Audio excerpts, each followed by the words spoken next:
about it when I see you again. Wow, this is like on the low end and it's still really picking me up. Whoa. Double kill, triple kill, quadra kill, penta kill, monster kill, monster kill, double kill, triple kill, quadra kill.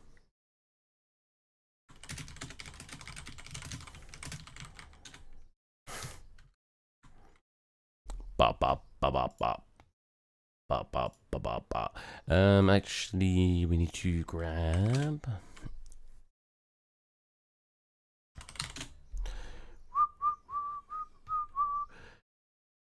some music. That's like slightly more hype than usual for lo-fi.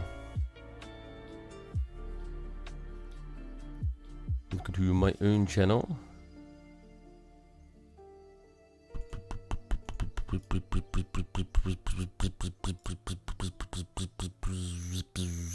I need to make some tutorials still.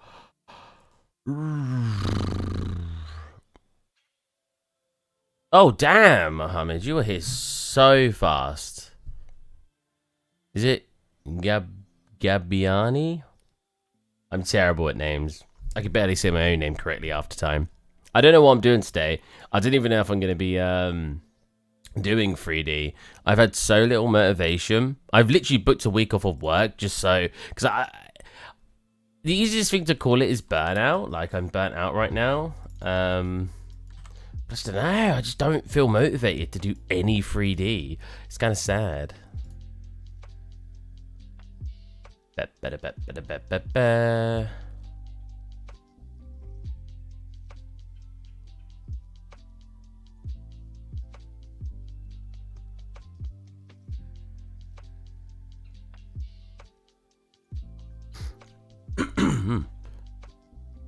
Are you working on game? No. Sadly, I can't show the stuff I work on at work. I wonder what I can show. Hold on a minute.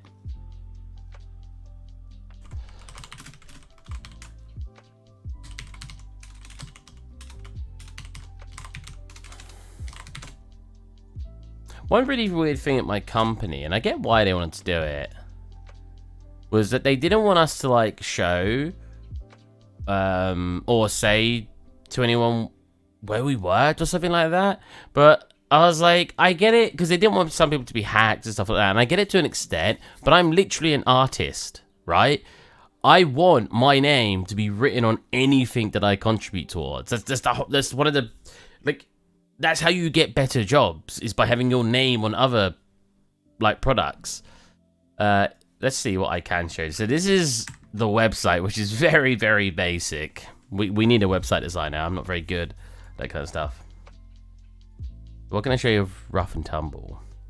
Oh, the Steam page. Oh, yikes. I'm not going to make a comment about this game, but I can show you the art of it. So this is a game I worked on for my job.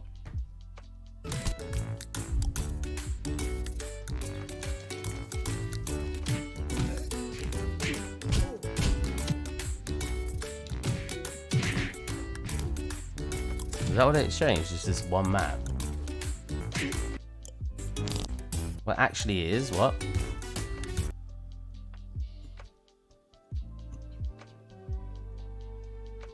What's sad about what they show here is there's a lot of stuff in the Unreal Marketplace that was put into this scene, but I literally handmade some scenes, and I don't think any of them are shown on the Steam page.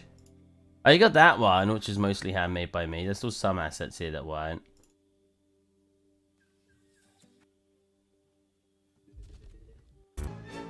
It's a shame we don't show, like, it's like nothing that we show. Technically, this one, this one was mostly made by me, but I don't think there's any content on it. What if I go to the Psycho Hand Twitter? Up to the music.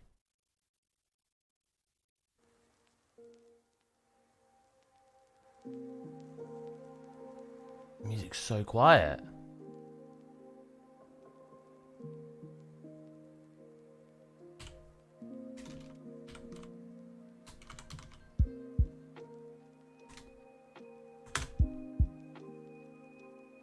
on Twitter?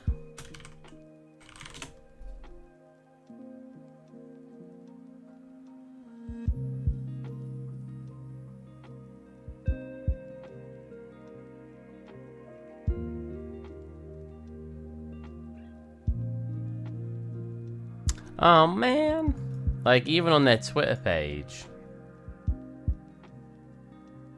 like I made this. Actually, that one tent wasn't mine, and the pig technically wasn't mine. Oh, and the cow, but like most of the environment. This is like this is an entire scene I made here, except you can't see any of it, because it was one angle.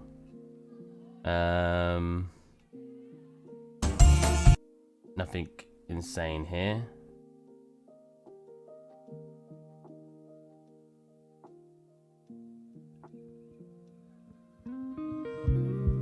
Oh yeah, I made like this lava shader that interact. Like if you have like an object near it, it raises up and like supposed to look like it's gets a solid edge to it.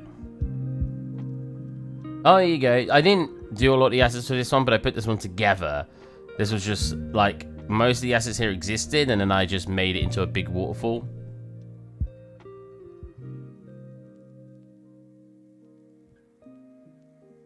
Oh yeah, I reworked the crate that they had. That was that old crate, and that was a new one. Because it was supposed to be like a cartoony crate. Yet the old one that they had was really, really not cartoony. Oh yeah, it's the helicopter I made. Oh, and the plane with the Gatling gun eggs with the chickens.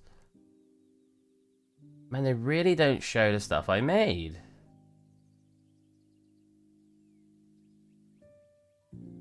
It's a shame because one day I want it on my portfolio, but I don't know if they'd let me because it's all under NDA, which is a shame.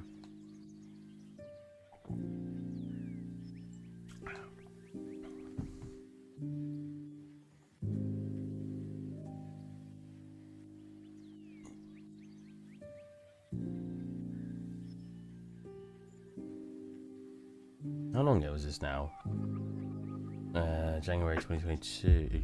Okay, not as long ago as I thought.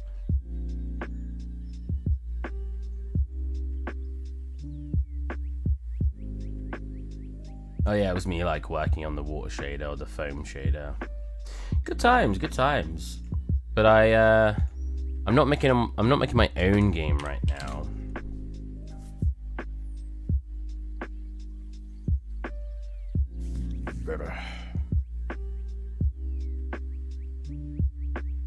I do kind of want to make my own game, but I just have nothing in mind.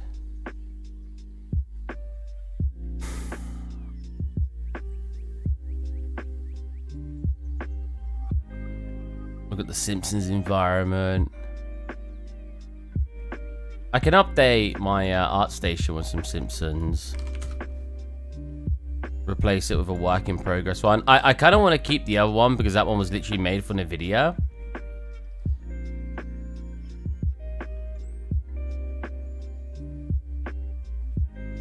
Oh yeah, I'm working on a shader on here as well. Oh, look at that reflection. So it's interesting because you don't see the, I think that's the fog doing that, right? Yeah, so the fog creates sort of this horizon effect. Is Twitch chat working? Oh, I should really get rid of this for a second. I want to, that top left scene, I want to work on it. I want to make that, but I just have no motivation to do 3D right now. So I might... Oh, hello, Cool Shadow. Whose Twitter page is that? Wait, was I? Oh, that was Psycho Hounds. That was my job. Sorry. Why does it not show? Is it not showing Twitch on my stream? Oh, it is showing it now. That was my work's Twitter page. It was some of the stuff, a lot of stuff I'd made. But it's never, my stuff's never seen the light of day. I've been working at my company for 2 years and I can't share anything that I've made except from what they've put on Twitter, and it's really sad. Here you go, Mohammed. I've made a shader. Blend. Looks like this. And I'm still wanting to work on it, just haven't really had the time. That's kind of a lie. I've had time. I just not had the, as I said, the motivation. Oh.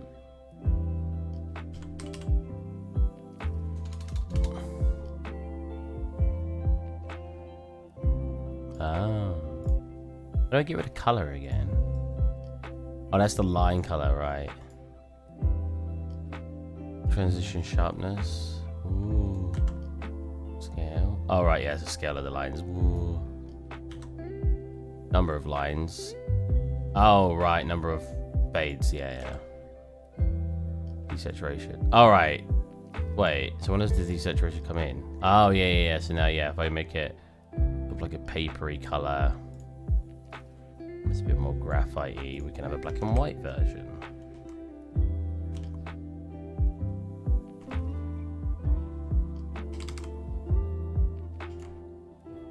So instead of having a desaturation, I might have a tick box that says color or not color.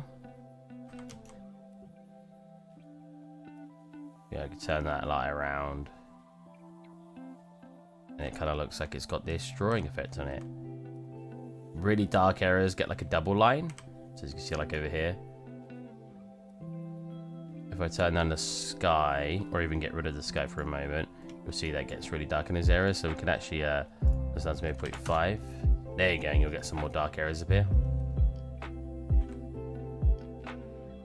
And it looks particularly good over here.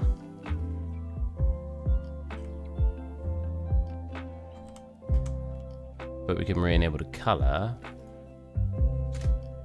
Even turn the color up a little bit. So yeah, I can make the color like intense if I really want. But if we have it set to 0, we turn on the color. Set to 1, we enhance that color. So probably like 1.25. We get some nice color going on.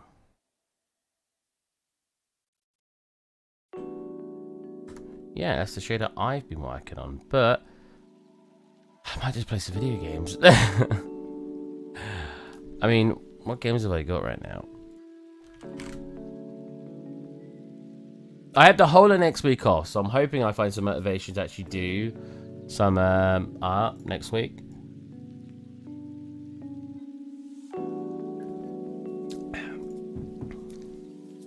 I'm a little worried about the DLSS. For those of you who don't know what the DLSS is, I'm pretty sure it's kind of like really, really good interpolated frames. And what it's for in the NVIDIA, the latest 4000 series, what it does is it interpolates those frames and makes it so instead of getting like, if you're getting only 40 frames per second, you'll get like 100 frames per second because it adds 60 frames that are interpolated. So it makes it so you can have a worse performing game perform better. But I'm worrying that it's going to make developers lazier at doing optimization because they're going to just say, oh, just turn on your DLSS free.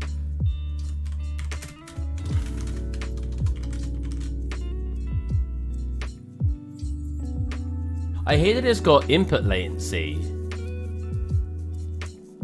There you go, NVIDIA DLSS free, fake frames or big gains.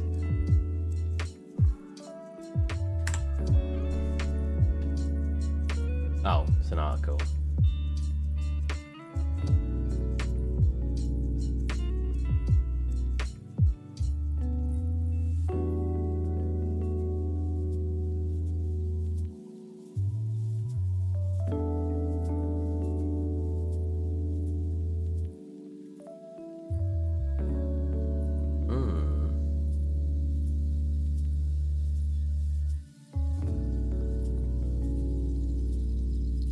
Yeah, see, this is my problem. Hello. How's it going, man? Why can everyone speak English? It's really funny that, like, every country seems to be able to speak a little bit of English, but if you talk to English people, or even American people, maybe I'm a bit new to Americans saying this, but I assume this is pretty accurate. We can not usually speak a second language. I find that so interesting. Oh, you know what? I said I was going to take some pictures of the Simpsons environment to update my portfolio a little bit. So let's do that. That's a productive thing.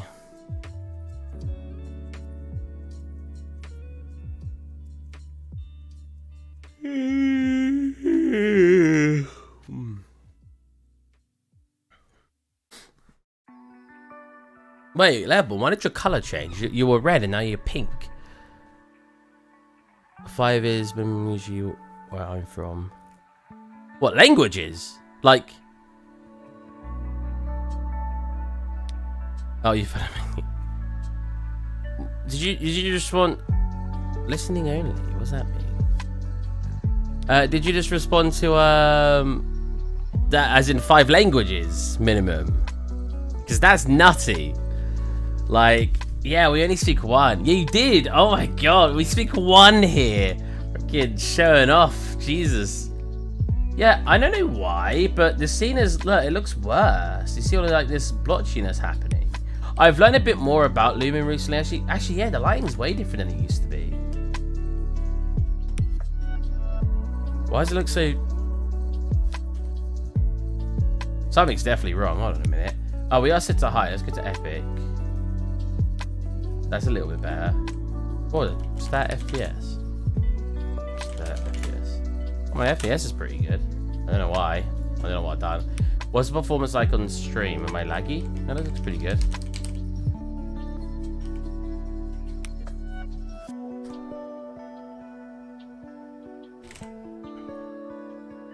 I think it needs a tad bit more contrast. Yeah, like that.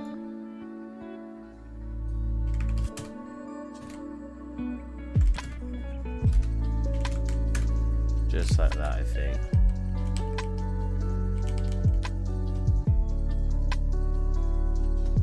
They usually bother, but if you're growing up here in Luxembourg, I'm gonna say this incorrectly, but Luxembourg? I mean, I can't say much. Like, we have so many weirdly spelt places over here. I mean, that's not even that weird if that is pronounced similar to what I just said. What's the one here? I know we got Worcestershire sauce. I don't even know if I'm saying it right because we've got Worcestershire or Worcestershire. Sorry, you say shire. That's one we do weird here. That's the language country. Yeah. Luxembourg. So wait, the language is actually Luxembourgish. That's interesting. I mean, it's no different than like English. Then again, I guess it's England. I know I'm overpronouncing that on purpose. It's England, but it's like I'm emphasizing the A. It's England, and then it's English. So it's interesting.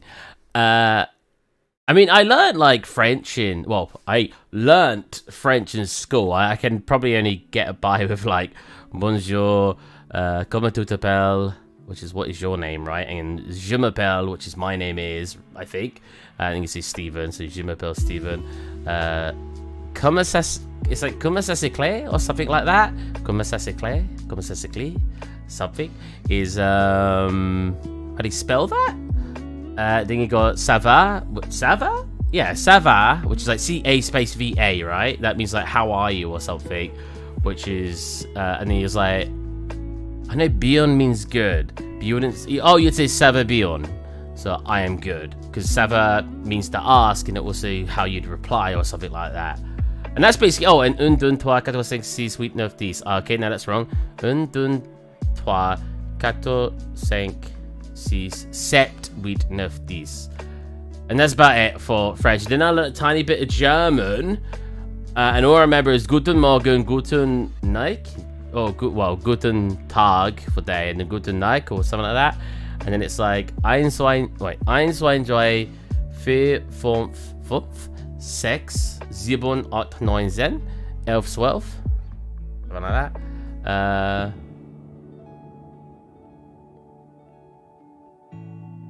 I think if you really put the effort in, because I feel like as an English speaker, if you put the effort in, you can usually mimic other languages pretty well. It's not that I'm not putting the effort in, as I just don't really know how I'm supposed to be changing my accent. Because you could be like, bonjour. Or you could be like, well, actually, how would you even do it? Bonjour. Bonjour. Bonjour. Oh, bonjour. It's kind of like when people are like learning Japanese with an English accent. I've heard certain people like, I mean, I'm terrible at Japanese, but like, what's some good sentences? Like, oh God, I can't remember. I mean, for example, konnichiwa. Like, an English person might be like, konnichiwa. Whereas some people will be like, konnichiwa. Like, they'll try to sort of change their accent. What's your favorite game? Ooh, that's a really hard question. The je in that word is pronounced in mu, right? Oh, so it's pronounced like so it's bonjour, bonjour, bonjour, bonjour. Yeah, I think it. Yeah, I think it just comes down to learning how things are pronounced. Because I think because English obviously comes from Latin and everything, I think the English have the ability to get some of the accents correct. Whereas some languages, for example, the Japanese don't pronounce. Is it R's? Or is it L's? I think it's R's, right? Their language doesn't really have a R sound. I think it's R's. I might be talking out my butt here. But there's a certain letter, and it means they find it really, really, really difficult to pronounce things when they try to speak certain words in England, or English, sorry. Whereas the English tend to have a lot. At least this is my experience of looking at other languages. But yeah, it's interesting how different people pronounce things. I've heard some people. I'm trying to think of some sentences in Japanese now. All I can think of is French. It's like the only thing in my mind. I could probably see some words. You got like baka, which means idiot. You got like kanoko, which means mushroom. You got like shishin, which means picture. Kamera is camera, and erobeta is elevator. But even now, I'm saying it with a very strong English accent, kind of on purpose. I don't know how I'd pronounce it with a more emphasis on an accent. But it is interesting. It is interesting because when people come over here, right, and you've got like some sort of Asian accent, so you've got more of a European accent, it's obviously really easy to pick up on. But then I've met people who will come over here, speak a perfectly what's the word I'm looking for? I am from England. If you want to know more specifically, I'm more from the south, not London specifically. It's weird because most people can't usually determine my accent. But when at my job right now, someone was like, "Yeah, you sound like you're from this place." I was like, "No, I don't." Like my accent, from what I'm aware of and what I've been told in the past, it doesn't really belong anywhere in England. I sometimes come out of more London sounding things. Like, for example, when I pronounce certain words, I won't pronounce H's and T's. It really depends. Like, I sometimes will and I sometimes won't. I'd be like, oh, I got a tattoo the other day. Or I'd say, oh, I got a tattoo. Tattoo. You know, you pronounce the first T. Which is funny, because if you talk to Americans, they forget that you still pronounce the start, right? When you say something with a T at the start, like tattoo, in London, a more Londoner accent or Southern accent, you might say tattoo, but Americans seem to think you don't pronounce any T, and they think you say a-oo or something. I'm like, no, you pronounce the first T. You pronounce, if a T's at the start of a word, you will always pronounce that in the English accent, or in the Southern accent. Oh. Someone's messaging me. That was my Facebook, sorry about that.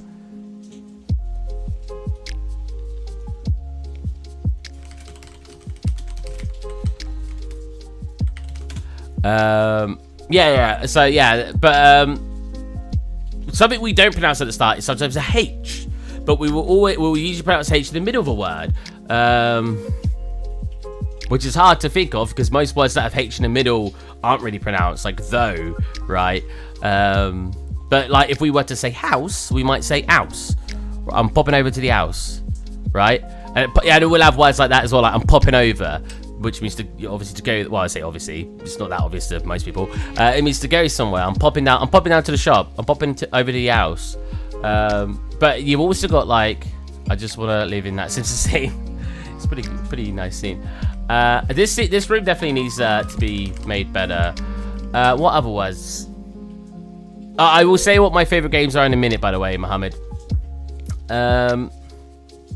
Yeah, so if you go like more northern way, one that's always very interesting. So this is more Midlands to northern England. So if you guys don't know, England has so many accents. I know every country has a lot of accents, but you can go a 20-minute drive, 30-minute drive away, and you will go to a city, or you could end up in a city that pronounces so many things differently. Because we're quite a small country, but we have so many different accents.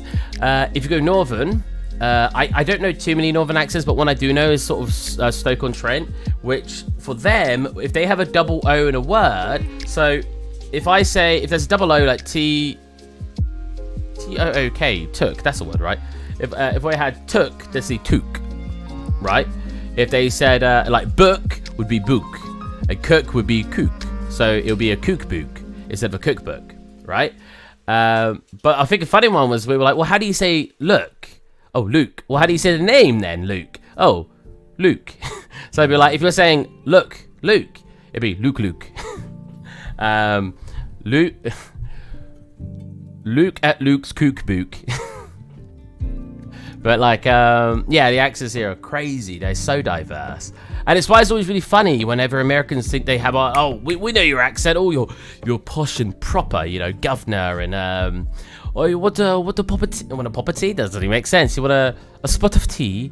Stuff like that. Like, I obviously don't speak in a very posh accent, but if I talk to a lot of Americans, they might think I do.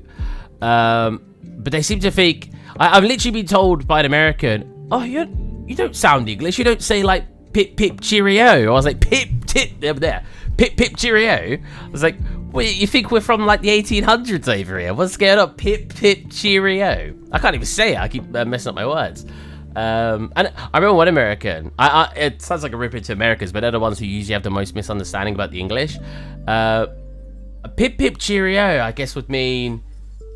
You'd say that when you leave, right? I think pip cheerio.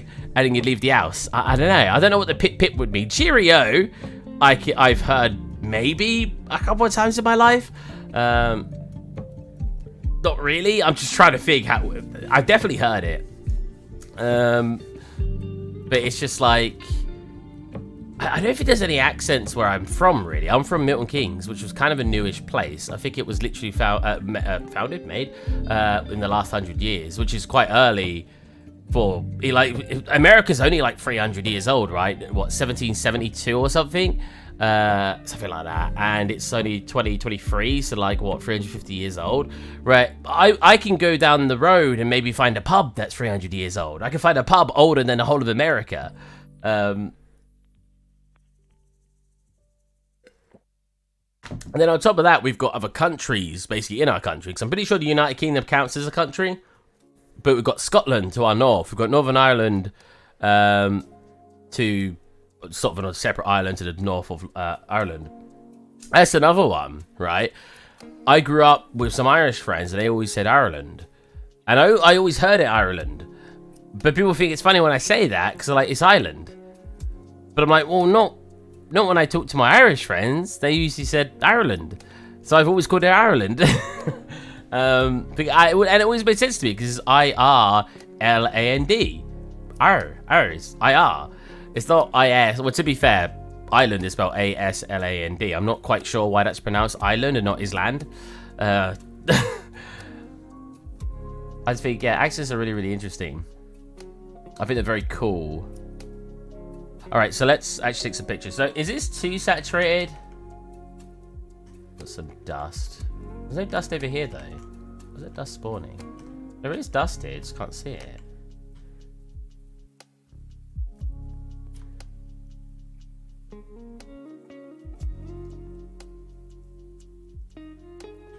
Oh, I guess it's because the light's hitting it here. That makes sense. So let's take a nice picture from over here, I'd say. But then you'll get the front door and everything in there. Alright, favorite games. So, my favorite game of all time, or favorite series, because it's hard to narrow it down to one, is probably Ratchet and Clank. I'm actually playing the new one at the moment. Weirdly enough, the new one looks really, really good, but I think it's too noisy. Like, I think there's too much going on screen. And that might sound like a weird thing, but I think Dunkey said it quite right when he was talking about the Halo remaster. They sort of died down all the colors. They desaturated everything and made it all sort of realistic. And it kind of takes away... It makes it less obvious what enemies are and stuff like this. It's just they all kind of blend into the background. And I think Ratchet and Clank kind of has that problem. As cool as it looks, I do wish it was a bit more like the old ones where things were just more distinct from each other. It's still very good though. But that's probably my favorite game of all time, the Ratchet and Clank series. Then... Gmod is pretty high up. Trying to think. I've played probably over 2,000 video games. Because like, if you think of old Atari games, right, it was easy to play like 50 Atari games because they were very small games. One of my favorite Atari games, was it Atari? What was the old Popeye game? Popeye game. 1982, Popeye. On... Oh, it was Nintendo. So, what Nintendo console was out at the time? 1982 Nintendo console.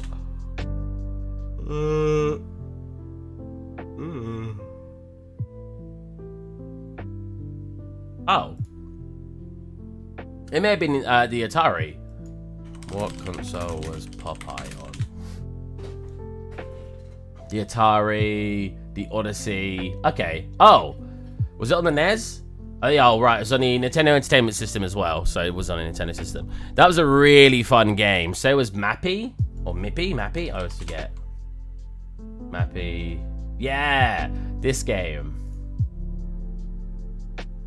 Mappy. You like went up and down and opened these doors and the cats were trying to get you and you were a mouse and you had to collect all the... Was you a thief? You had to collect all the stuff in the house, I guess. No, you look like a police officer. Yeah, look, you was a police officer. Cat chase game. I don't know. That was a really, really fun game. But they're not my favorite. But like, yeah, Atari games were a dime a dozen. Of so many to play. God, best video game. Best video games of all time. See, I believe... Oh, Minecraft is probably in my top 10 at least. I believe in not letting nostalgia cloud my judgment. So I'll maybe consider it my favorite, but I won't necessarily consider it the best game. So let's go through a list of the best games of all time and see if any of these come up in my top 10 at least. Age of Empire. Oh, Super Mario Bros. Is a good game. See, that is a timeless game. I don't think you could ever say Super Mario Bros. Is outdated because it's just the way it's made and the art style. It just doesn't matter when you play it. Fable, man. Fable 1 was so good. Never played Mass Effect because they weren't on PlayStation and I only had PlayStation. They eventually got released on PlayStation, but not for a while.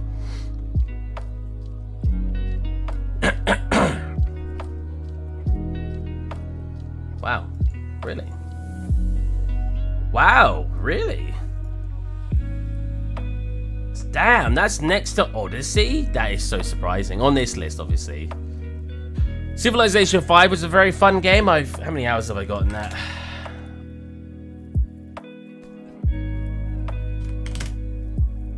Civilization 5. 67 hours, that's it. Wow. Well, I've got 32 hours in the new one. In 6. I say new, I think that's still pretty old. Final Fantasy 14, that's the MMO. Was never really interested, don't really like MMOs. Out of all genres I enjoy, the ones that I don't really enjoy are probably MMOs, which there have been some I enjoy, like Black Desert, but MMOs, sports games, again, some I've enjoyed, and maybe racing games, but I really enjoy arcade races, so, and even like Mario Kart and stuff, like really silly races. Hello, sir. I want to make stylized characters in Blender for my game. Can you give me a roadmap, please? Blah, blah, blah. Please, sure. Yes, I can. Let's go to Blender. And I'll grab you a character I'm making. Now, I've not made too many stylized characters, but I'll just go through how I would have started making mine. So first off, get your concept.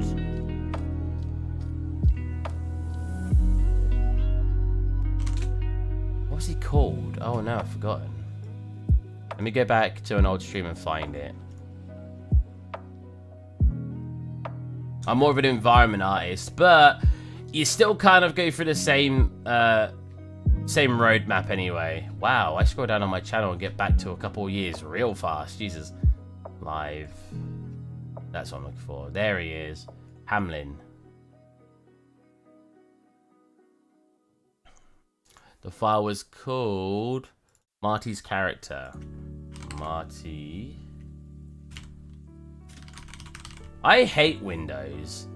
Why is it searching online in my search bar? How is it not finding... I remember back in the day I'd search something and I'd find it so easy.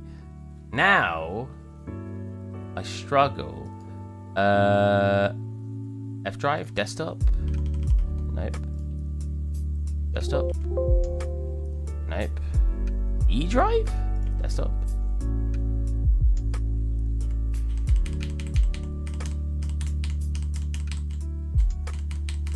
Nope.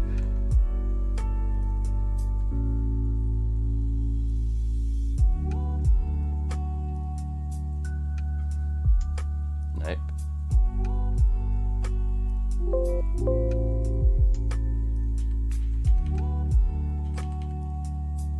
Nope. Where is it? If I can sort of show you how I did my character, which would be very much more useful. Where is it? So is it not there? Not E drive then. D drive?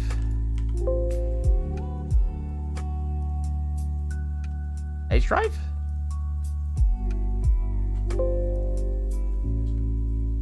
I need to organize my stuff. Wow. Where was it? Let me go back to the video. What was it on there? It was desktop 0711. In my E drive, right? E drive. Make your stuff more organized, guys. I'm terrible at it. Do as I say, not as I do.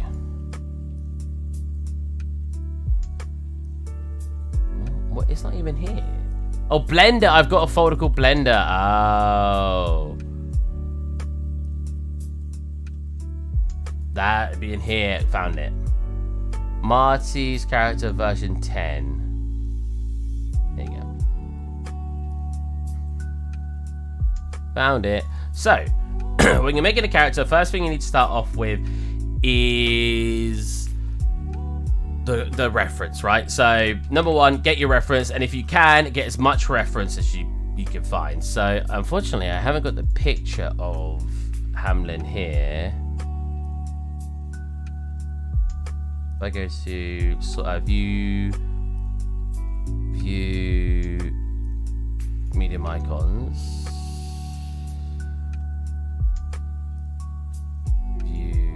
Large icons, there you go. There you go, there it is. So, the only reference I had was this, but if you can have it from the sides and stuff, you're going to want that. So, if we actually go for a character turntable, so something like this would be much better to work with, right? Because you can see every angle. Even this, you can see every angle.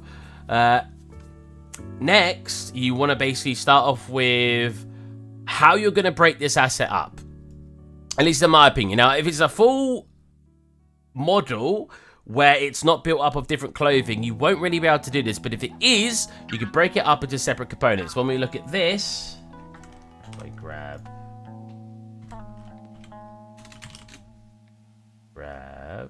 what's this? We go into Photoshop. So should I download concept or draw? If you're good enough at drawing concept, go draw concept. I can't draw. I suck at drawing. So I don't have the imagination to make concepts. I just don't have that. Despite probably trying for a decade, my brain just comes up with blobby images. It's my imagination is different to other people's, so I can't do that. But if you could draw your own concepts, go and draw your own concepts. If you can't, go find concepts. And then when you get to this stage, when you've got your concepts, you then want to divide things out, because 3D modeling is obviously different, right? You then want to go divide it out into different components. So if we find what could be different components, yeah? How did I not select red there? There you go.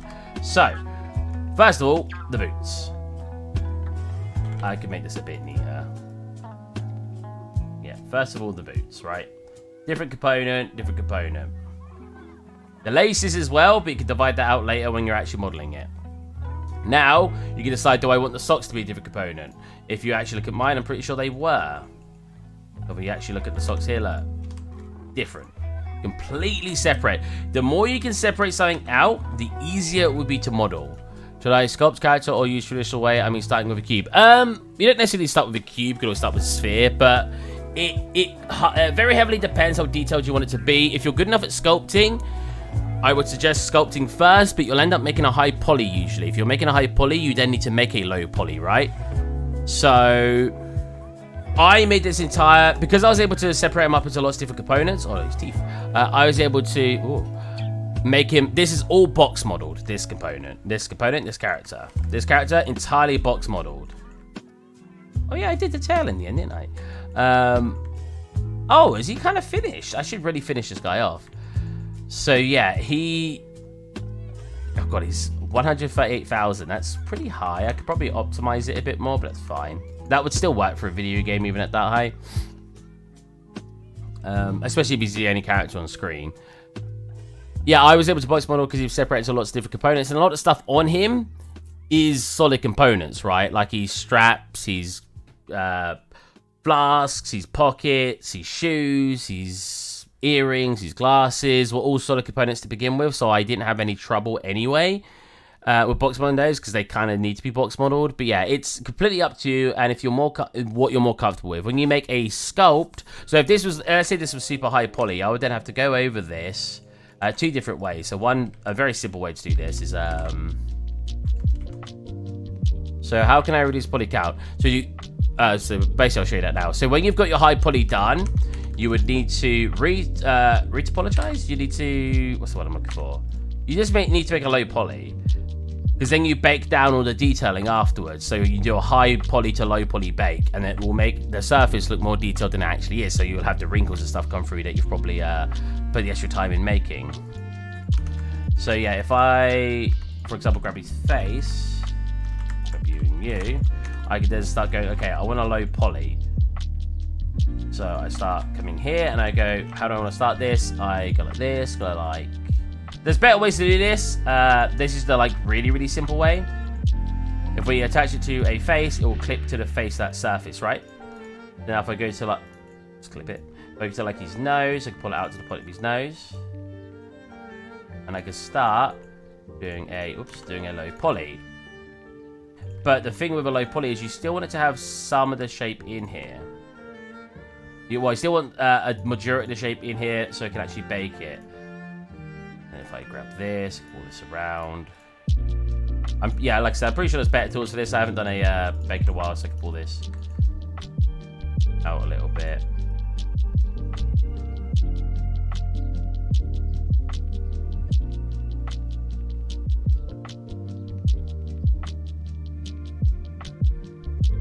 And it can take time. Like, for example, this could be baked down here. You can actually have this as a flat surface if you really want. I'd probably recommend it something more like this, though. And pulling those into here. Pulling that down here. Oh, thanks for last question. Should I learn anatomy? Depends on your character. Learning anatomy will always be positive. There's no downfall to learning anatomy. It will always be helpful in some sort of way. I don't know a lot about anatomy because I'm not a character artist. I just kind of got bored one day and started making a character. So it's completely up to you where you want to go with that. But there are a lot of tools that do help with the low topology workflow, because like if I get like a generic shape of him, so for example, let's say I modeled sort of around the entire thing, when I get to a finished point, let's subdivide that once. When I get around to like a finished point, what you can then do, so let's pretend this is finished, right? We'll do make believe. Let's pretend this is somewhat doing his shape. We can drag this out here, pull you out, pull you across, loads of edge loops in there. Let's subdivide it one more time. There's a tool that will allow you, shrink wrap, was it? Shrink wrap. When you select this tool and select the person, or the person, the thing you're shrinking it to, it will try to match the topology. So if you had it looking better, you wouldn't have this kind of bad results. But yeah, this is sort of how it would do it, and it will shrink it to the geometry. Object, transparency, inside, outside surface. Yeah, as you can see, it's not really doing a great job over here. Why is he? He's not central. That's weird.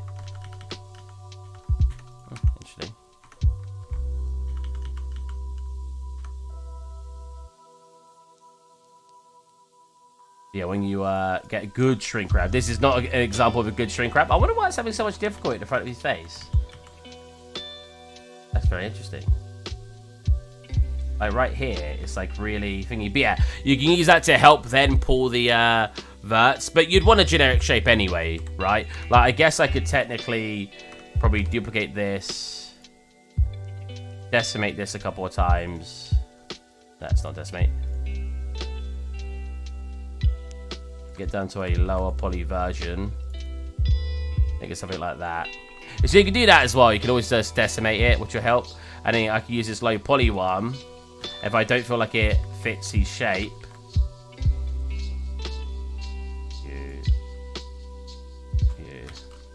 It does, yeah. That's why I tend to like box modeling, because this is usually if you have a high poly, right? If you have a ZBrush version. If you actually watch my videos, I tend to make, what I would usually do is I'd box model it, right? And then I'll take that box model when it's done. So I'll take this guy, for example, here that I've got. Oh, wrong head. This one.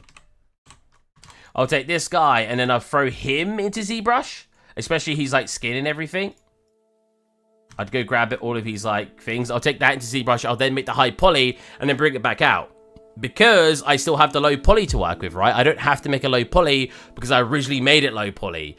I like making low poly first and then making high poly because then I don't need to retopologize it for low poly. Does that make sense? A lot of people who don't tend to do the low poly section to their work will do the reverse. They will make it so they do high poly first and then they'll and then they won't even bother retopologizing because they tend to only just do ZBrush renders. I like doing the reverse because then it doesn't take all that extra effort to do the low poly. Anyways, after you've done that, after you've decided how you want to do it anyways, you start then separating things out.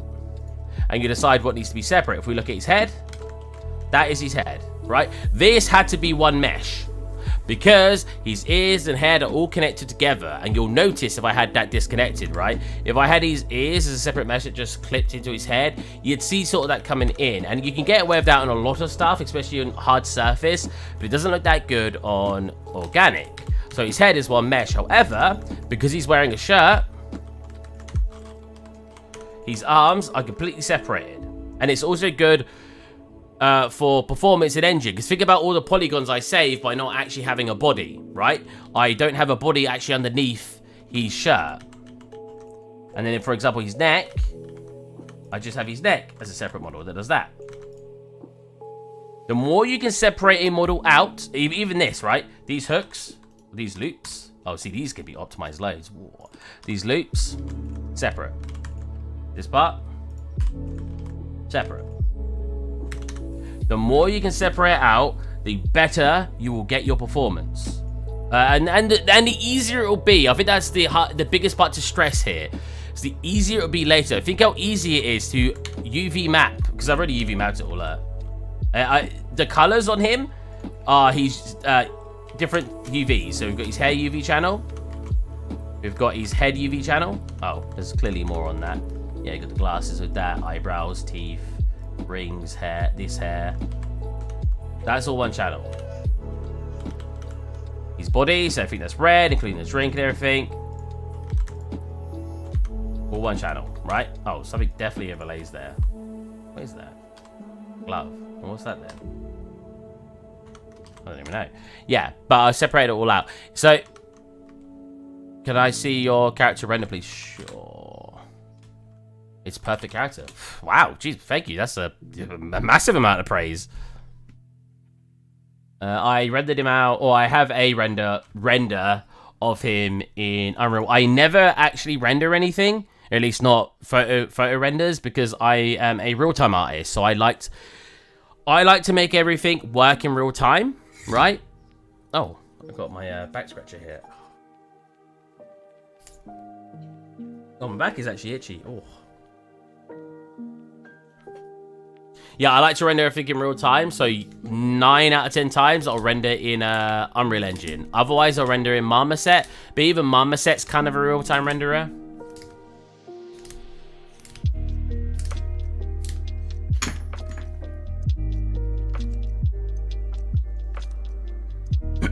Where's the camera? Oh, still didn't show that. The camera. Oh, I don't have any good cameras on him.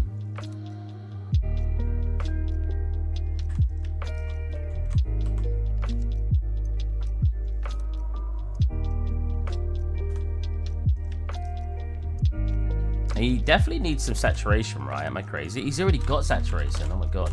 2, 1.5. Maybe that's fine.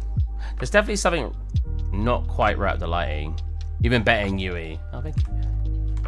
Yeah, got like all the glass and everything. So one thing I want to fix here is this glass needs to be rendered after depth of field, because you can see like it looks sharp right now. If we render after depth of field, if it's gonna let me. Why is that not? Yeah. And transparency, but wait, no. Board shading.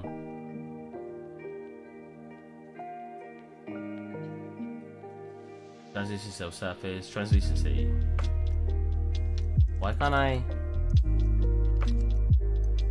change it in my settings? What's going on? No, I can't even change this. I can change this.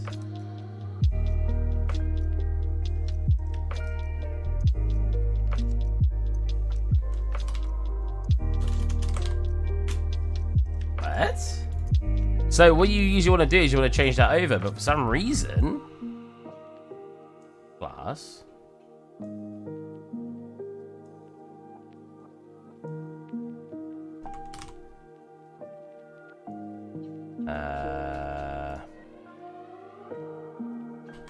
Glass.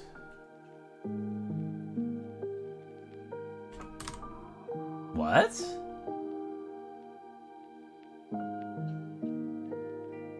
Why is Unreal Engine being made? What? Oh, you know what? This one isn't translucent, right? Oh, that's why. That's why. Because technically, that's the lens. Technically, I watch your videos about materials and still wondering people like you how to learn new things at college. Myself, mostly. I went to university for 3 years, but at the time, Unreal was really new, or Unreal Engine 4, so I kind of just went off on my own and learned everything. I remember, because that's when roughness maps first came in. So roughness map, it determines how rough a surface is, right? Which means the value of 1 will make something rough, and the value of 0 will mean it's shiny. So, yeah, a black mask is shiny, a white mask is rough. And when we were in university, we got told about the roughness map, but we didn't get shown any examples. And me and my mate Jake went off and we searched on the internet. What does a roughness map look like? Roughness map examples. And we couldn't find anything because it was new, right? It was physical based rendering. It was PBR. We could not find anything. So we had to learn ourselves. We had to make our own maps and go, okay, so what does this do? Okay, so when we make it white, it's rough. When we make it black, it's shiny. Then we found out what a metalness map does. A metalness map, because we weren't really taught this. So a metalness map basically determines how metallic something is. To determine how metallic something is, I haven't got anything metal here except this, which isn't a good example. So if you've got, I'll show you in the engine. And you've watched my video anyway, but for anyone who's here. So the reason this wasn't working, by the way, is because the base material is not set to transparency. So what I need to do, which is kind of silly, is I need to briefly set it to transparency. I need to go to depth of field. I need to change it to before. I need to turn off transparency. And we're good. It kind of makes sense, because why would it let me change transparency settings if it's not transparent? But my instance is transparent. So now that should work. There you go. Oh, wait, let's put the glass back on. There you go. Now it's thingy. Nice. I think his eyes would be broken as well, won't they? Oh, no, they're good. His eyes, I hand drew.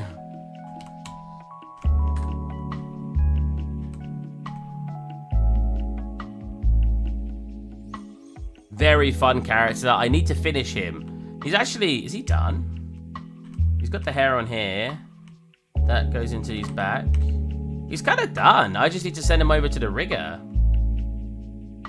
My friend... Eye material stunning. It's got actually 2 layers to it. Annoyingly, I've got this bit of a fog, bit of a thingy here. Let's go.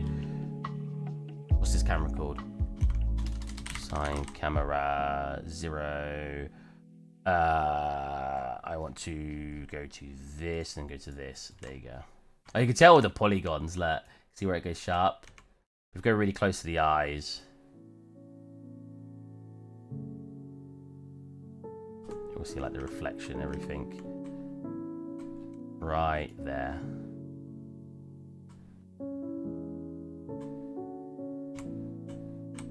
It actually dips in. I think it dips in a little too far. I think I went a little over the top. Technically, that's kind of how your eye works, but not quite. Very, very fun character to make. Again, I'm not really a character artist, but is eye color orange? Yeah, it's orange, right? Yeah, it's about orange, yeah. Sort of an orangey yellow. But I need to send him to my friend. I don't know why I haven't yet. Oh, that's a nice camera angle. Ooh. And I need him to get him animated. I don't even need him animated. I just need him posing, right? I want him to be, like, doing something cool. Like in the picture he sent me. Like, we could have this one. But I haven't done his other set of teeth, actually. So I might have trouble with that. I might have to model another set of teeth. The character's name is Hamlin. Yeah, I want to show an example of, like, how metal works, for example. Because I had to learn this myself. Metal example. So, get out of the camera. Boop.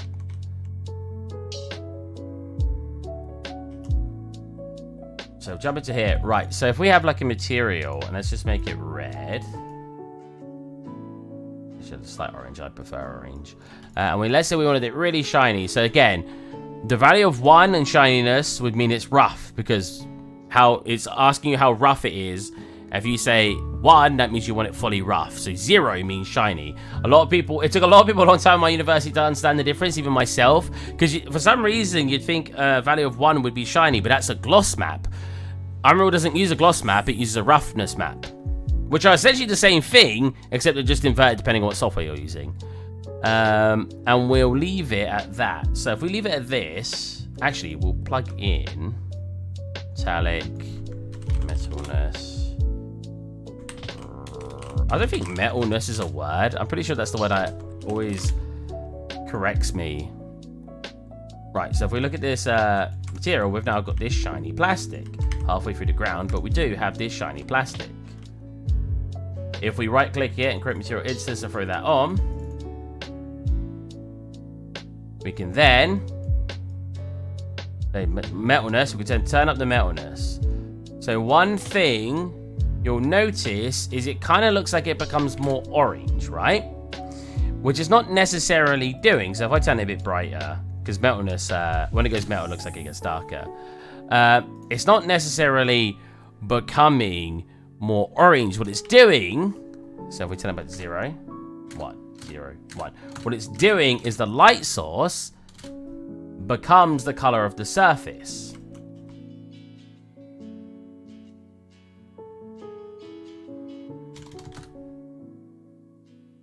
So, the light source here is white, yeah? So when it hits this surface, it forces the color of that surface to become the color of your light source. So if I made that green, you'll see it tries to force it into green. And in this case, white.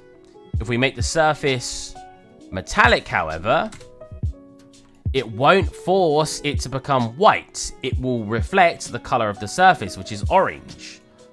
That makes sense? So that's all metalness is doing. When something is metal in real life, it reflects the color that it is rather than the color of the light. If we swap this to green, it will kind of blend the two together. Oh, so because the floor is green as well, it does make it quite green. But it will try to blend it together where it's reflecting an orange and green, but it won't do like full green like it does in a shiny plastic. The reflections are very cool though. Look at that. Ooh. It's a little bit... Lumen's not very good on a non-ray tracing card, but yeah. So yeah, it's very interesting to look at because that's basically... Because I didn't know in university that's how it works. We had to learn that ourselves. Oh, wait. Yo, hey, Skittles. Sorry, I didn't see you there. Sorry, I've kind of ignored Twitch that a bit.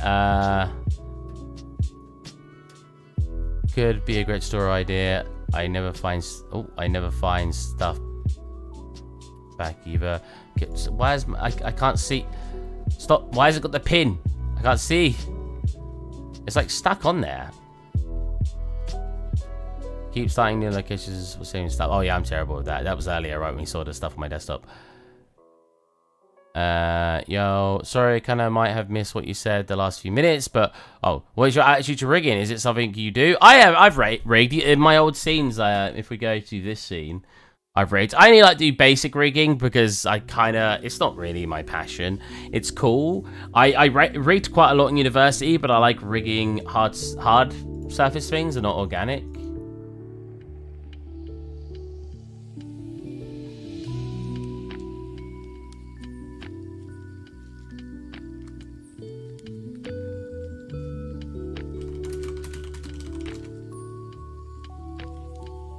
I'm being messaged by people. What? My Discord is running so slow. Is my internet rubbish right now?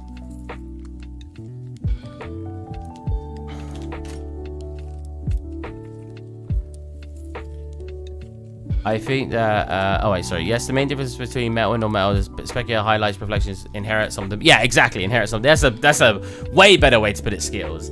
You're better with words than me can do.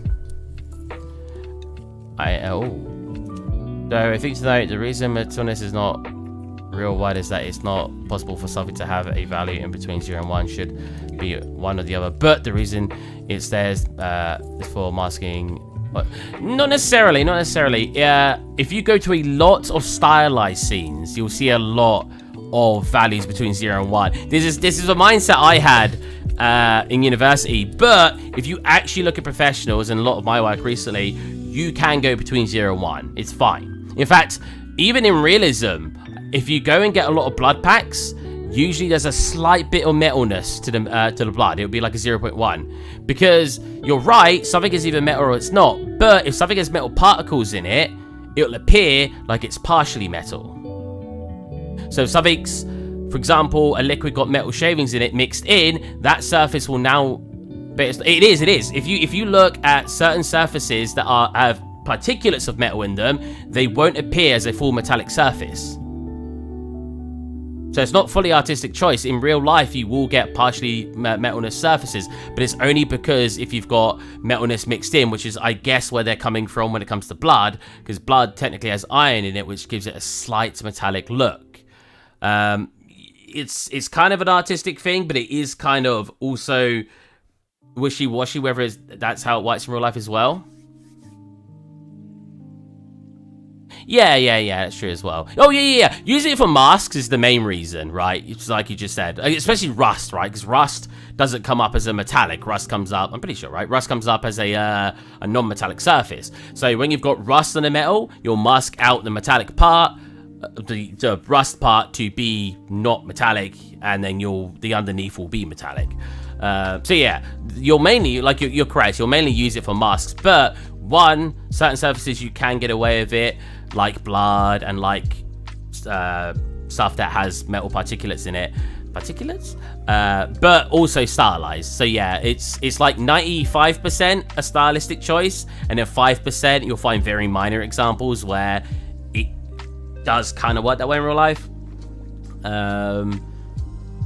Yeah, it's definitely an interesting one, because I went on a huge search on why you do it in games engines, and it was lots of people had different reasons, but those were the ones that were the most sort of common. I love using masks though. Masks are actually just like magic if you get them working right. My shoulder is killing me. I did lift a lot yesterday. So we talk about rigging. This scene was the last thing I properly rigged, at least on stream. I've probably done some rigging for work at some point. This scene is so laggy these days. Is my PC just dying? Look how laggy it is. Oh, it's back. Is it laggy on stream? Kind of. So if you look at this scene, so that's not rigged. That's just on a sequence, right? But if we look at these guys, they're rigged. I love that outside. This is probably my favorite project still, because it's not actually that hard to do. If you go close to things, look how little effort actually went into the painting, right? There's gradients and there's just some quick thrown on lines to give it highlights and stuff. But when you're from the distance you're actually viewing it from, you don't notice any of that.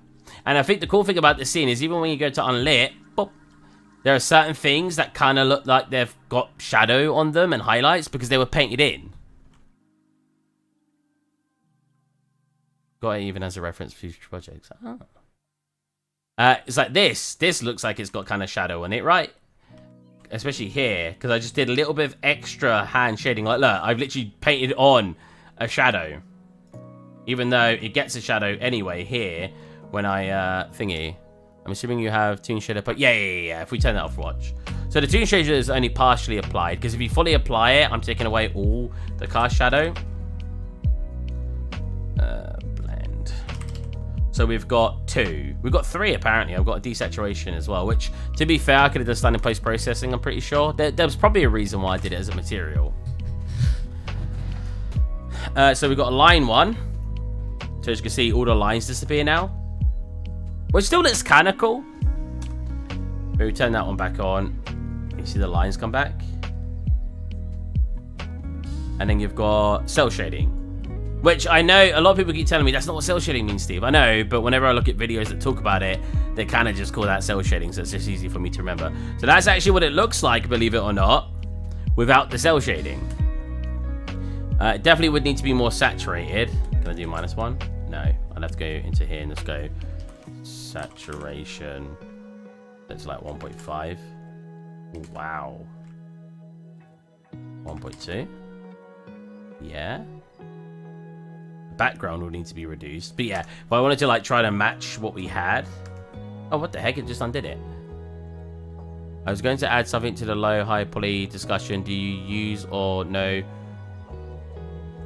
Multire's workflow? Multi-res, sorry. I was reading as wrong. Multi-res workflow. Maybe? I might not know there's a magic option people don't seem to know about. Maybe? Is it called multi-res? I'm terrible with names. If you got a link. Oh, actually, you can't post links in YouTube. I don't know how to enable it. Multi-res workflow. Not a religion. It has an unsubdivide button. Wait, in which software? Blender, ZBrush? Multi-res versus Dynamesh versus remesh. You can take a mesh, apply some levels of subdi. Oh! Wait, I think I know. Wait. I think I know what you mean. Blender. I don't tend to do super high poly stuff recently, so it's been a while since I've touched on high poly. So that's Dynamesh.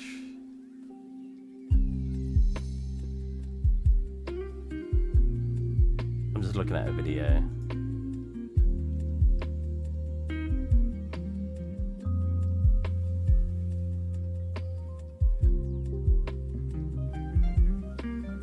Edit it as much as you...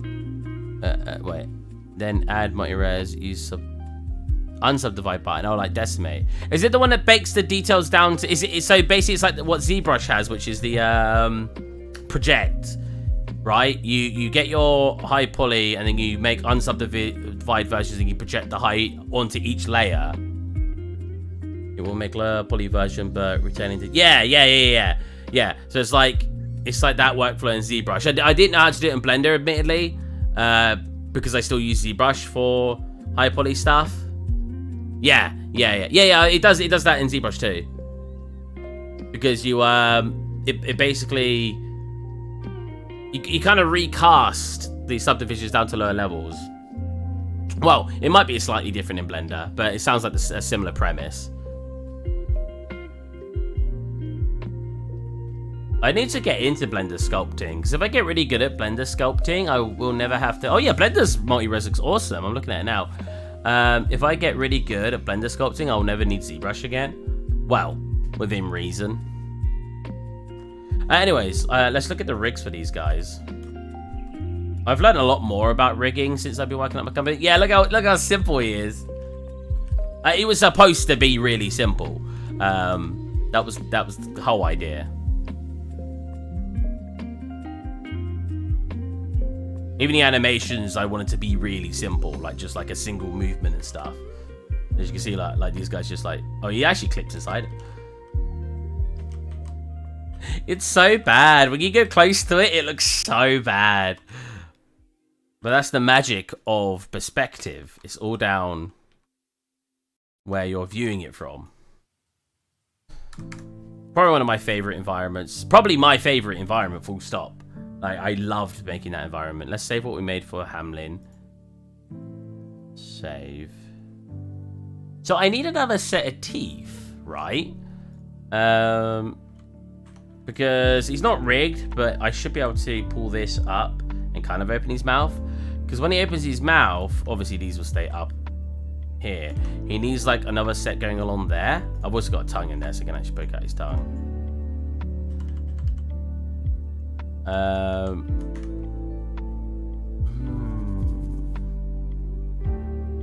My array is pretty cool though. Like you can make a baked mesh and preset lets of subdivisions, then edit each level of subdivision, each with sculpt, or just by placing modifiers.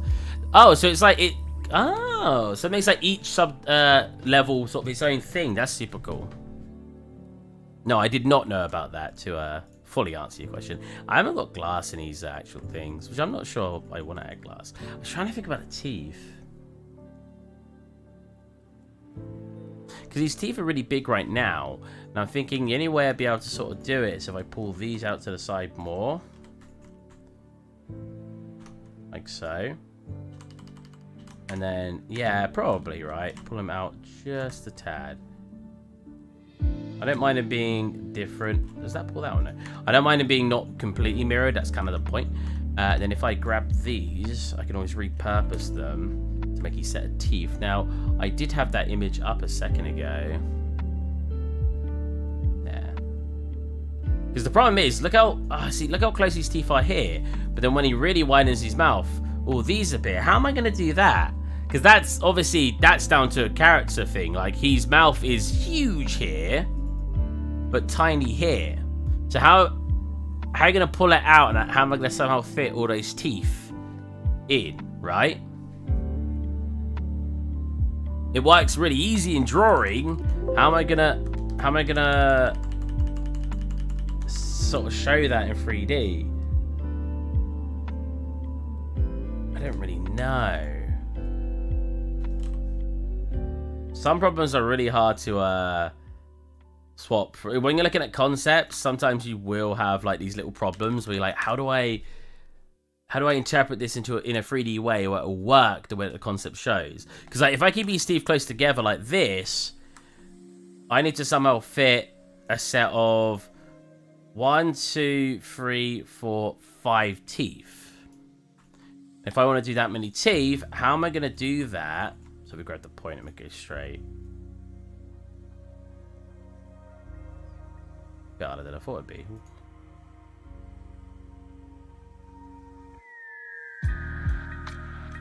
So I kind of want it to be a little bit wishy-washy to give it a more natural look. How am I going to do that so we fit 5 in there? I'm just duplicating them for now. 5 in there, then when he opens his mouth more, they get flexed out.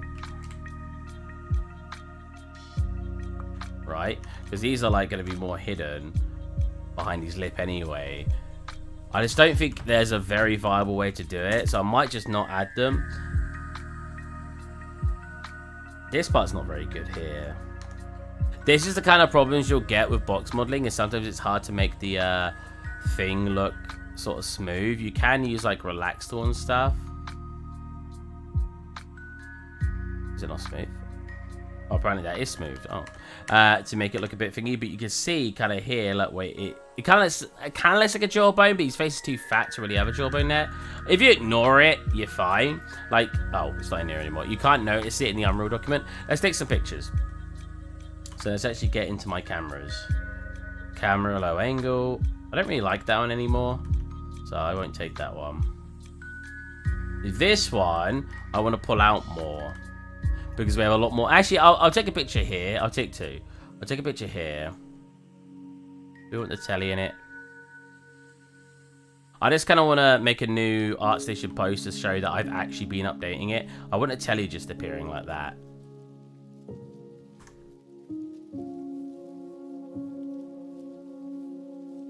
How to add logic to your logical drawing. Exactly. It's actually a really fun thing to do, because if you look at my ArtStation, I've done it quite a few times, right? If we go to here, which is one I just showed you, We look at the actual drawing and we line it up side by side. Mine doesn't match up to it very, very well. One, it's stretched out a bit more, which I could always have done in Photoshop. But if we like get you see that? So if we zoom in like a tiny bit, you'll probably get a bit more of a matching shape. Oh, this one I'm really thinking. Oh, right. When I zoom in one, it zooms in the other, of course. Fine, I'll just do this then.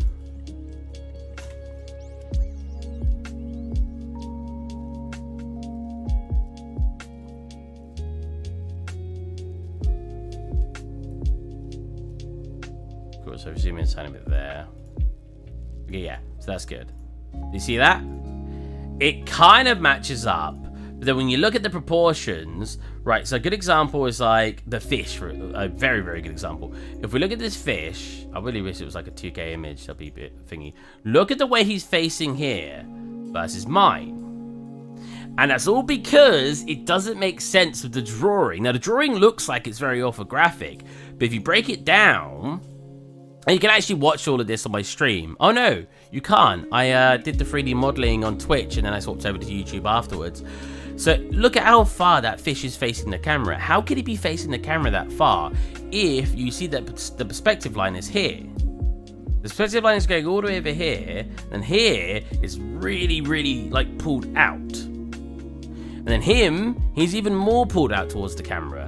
So when I was actually placing it in the scene, it didn't make sense. So there's a lot of changes I had to do to make it work. You know what? Something I just realized though, is this is overhanging more than this. And I think in my version, I made it match. Yeah, I did. So I technically could have had this overhang more, which would have made it a little bit easier. Oh, you're saving the streams? All my YouTube streams go into my channel. You can watch any of my past streams on YouTube that I've streamed on YouTube, so like the last 2-3 years. But yeah, it's crazy how... It's an oversight by a lot of artists, but it's more of an oversight of people who are especially watching you do it. And I have to explain, like, no, this doesn't work on a fundamental level. Oh, why doesn't it? And another good example was this guy. And I had an argument for ages with somebody over this one. Because the one key point to this image that you would have needed... So he was saying that this is really floating off the ground. But I said, how is it really floating off the ground when it matches up? If we look right, it's one very particular point. And that one point is right here. If it was floating off the ground a lot, you'd see it coming from here. But this just overlays it here. So it can only let me get the drawing.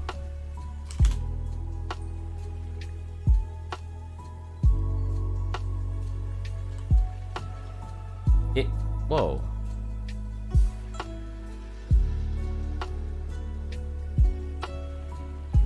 It can only float off the ground by... So, if this comes in here, like this can only... I need a thinner brush. Love that cannon, thank you. It can only... So if this comes in here, right, this can only float off the ground right here. Otherwise, you would see it above the cannonball, you know what I mean? Because if it was floating off the ground higher than that, we'd see it connecting here and coming up. But we're not. From our perspective, it comes all the way down. Which means when it connects in, so this looks like it connects about here, this can only float off the ground by this tiny amount here. You see what I mean? So it's really, really hard to know if this is just a shadow or if that's it floating off the ground. And this guy argued with me for ages, and I get why he was arguing with me, because he's right. It does look like it's floating off the ground. And it might be floating off the ground because it's like lifting up, it's warping, right? That could be the reason. But from this little bit alone here, we could determine that at the very least right here is basically touching the ground. So when I made it, I made it touching the ground. And he was like, that's wrong. All of this is floating off the ground. I was like, but how could this be floating off the ground when it makes it kind of clear here that it's not? Which means this is actually on the ground and it's flat. This is flat on the ground. And it comes into what, like here?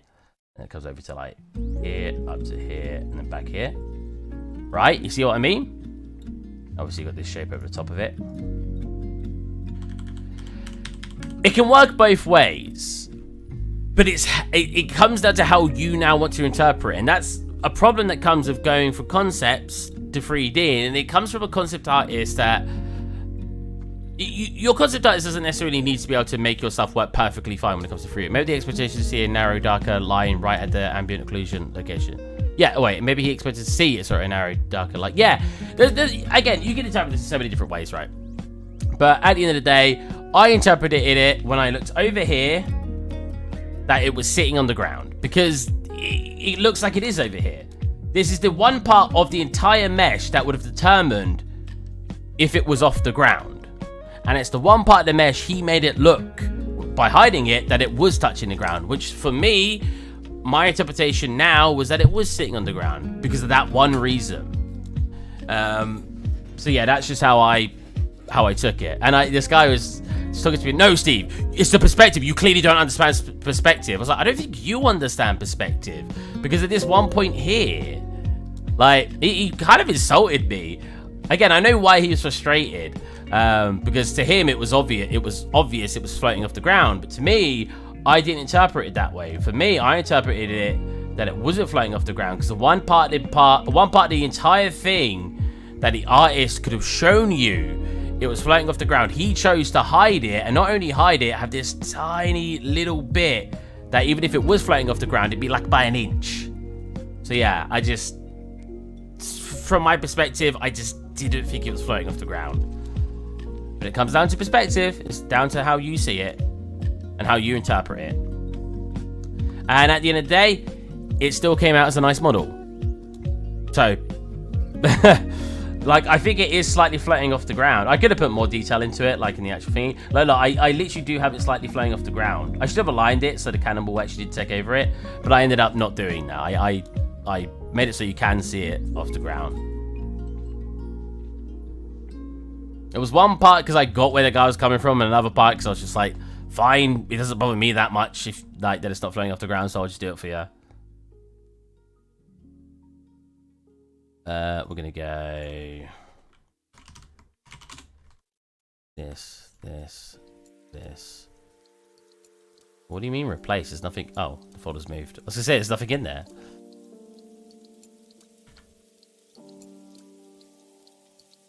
There you go. Right, screenshot. We'll grab this one. Then I really want to grab. What's this? The couch camera. I really want to make the couch the same camera angle with a wider lens. I can never remember which one it is. Focal length. That's the one, right? I want to be able to see way more, and maybe from like this angle where you can see this in it. A little bit less blurred. So what, one there? Oh, no, it's more blurred. 0.35, 0.4. A little bit less blurred than that.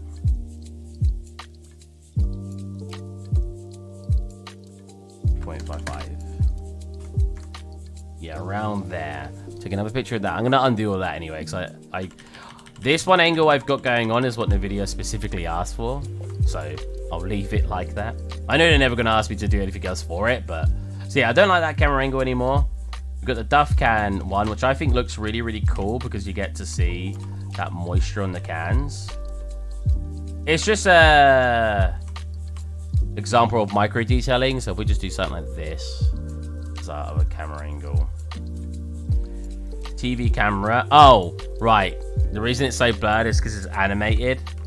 It gets unblurred as you play, but we can force it unblurred to TV camera. Oh, I got a really itchy nose. Oh. Something like that. I have, again, think it's too blurred, so let's go like 0.65. Yeah, so we get a slight blur from here. We'll have Homer and the telly. Do we want him on the telly? Actually, no, I'll turn him off. Wait. There you go. Turn telly off. Something like that. The reflections look kind of bad, though. Again, it's Lumen, so the reflections look pretty meh. I'll just save it like that. It's fine. I don't think anyone... Again, this is a work in progress picture anyway. I'll write on there it's work in progress. And we want this camera, which is the kitchen. So is any... I want some more close-ups in here. Like, I want one, like, here or something. And then I want... What's this one called? Just sign camera. Sign camera to 2. Make it so it's nice and close to here. Or possibly here. Make it so we're not as blurred in the f-stop. 5.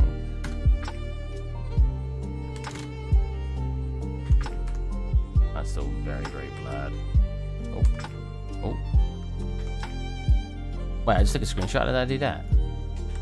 This is Shulkaban. I'm going to go into full lurk mode now as I'm going to cook lunch now. See ya, see ya. How long have we streamed for? Oh, wrong stream. It said 3 months. I was like, excuse me? About an hour and a half. Yeah, seems about right. I'll end soonish. I'm just going to take the pictures. I want to update my art station and we'll come off. Oh, Play Plus, are you still there? I didn't go really through any more stuff about the character. Because then it's, I guess the stage by stage after that is you get all those separate models done and combine them all together. Well, you don't combine them, but you keep them sort of on top of each other. You then identify what parts need to be material element, like separate material elements. Like the eyeballs, you tend to want to separate. You tend to want to separate anything transparent. And then after that, you want to UV map it and then texture it. And then implement it into what software you want to render it. A lot of people I know seem to want to render in Blender. I'm not a Blender render guy. Because again, I'm a more of a real-time artist. Like character 2. We'll just do this one as a is it cinematic? Because I'm just gonna fly around with this one. I don't know why the f-stops are weird though. I thought that having that low makes it... Am I crazy? You know what? We'll delete that. Oh, apparently we're using it. We'll grab one that works. Couch cam works fine, right? We'll copy the couch cam. Go into the couch cam. I can never remember all the settings, so we'll just use one that works. And then on this one, there you go. We'll select it. So this is obviously way too blurry at the moment. I want to turn this down to like a 0.65. 4, 2, 1, 2, 3. Which one was I changing before? This one? Oh, this one. Not 0.2, 2. We should be in cinematic, really, when we're doing all this. Get those better shots. So this should probably go laggy one a minute, right? Oh, no, that's pretty good. Wow, why does it look so bitty? We want to bring out the camera as well. 18, 18, 15, 16, 16. Whoa, 16, not 61, Jesus. Do something like this.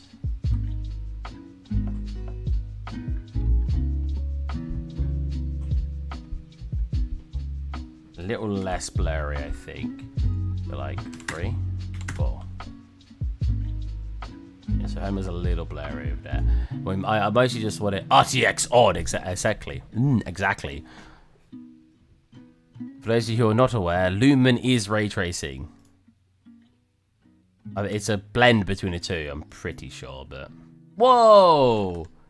Wait, why are the screenshots like so whack? What? That one worked? Oh no, when I take a screenshot, it like completely messes it up. Capture. You can see when it does it. What?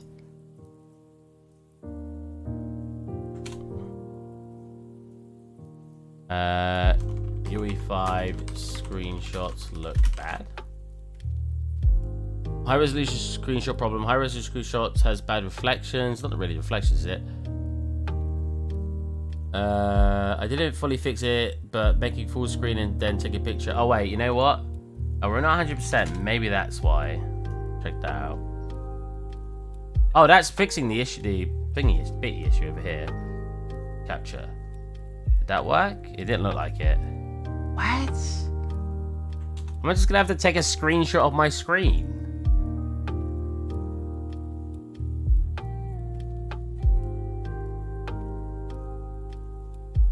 I'm trying to think now. I'm also having this issue on Reddit. Let's go last year. Wow, not many people having this issue. Reddit.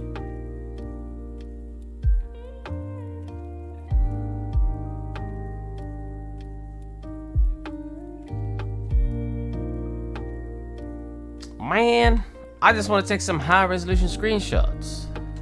What if I change it to a value of 2? What does that look like? Capture.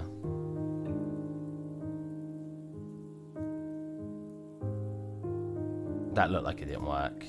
Oh, it's kind of working. You're still getting a bittiness here, which doesn't exist here. Nice and smooth here. What? I guess I'm just going to have to take actual screenshots, right? Like, I don't know.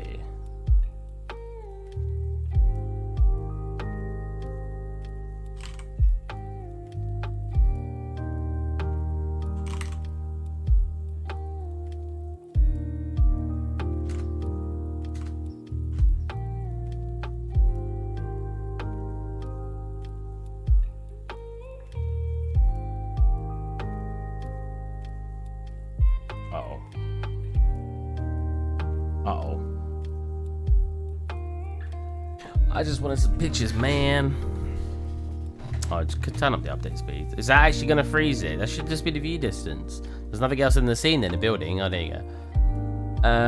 Set up the update speed.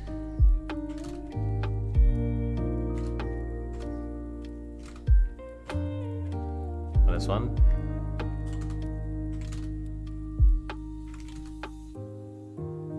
Doesn't look very good.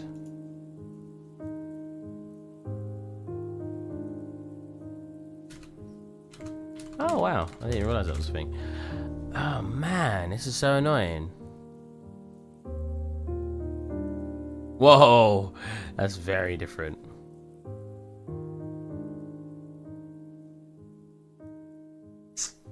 Huh. Yeah, I'm just gonna have to take a screenshot. Or a snippet. Oh, hello. And then I'm just gonna have to, like, I guess, get rid of that part.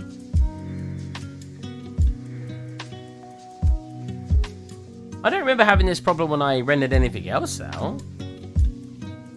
Like, I'm very, very confused. Where's my mouse? Oh, there it is. Oh, it's a little circle, that's why. File, save as. In the folder. Screenshot 2.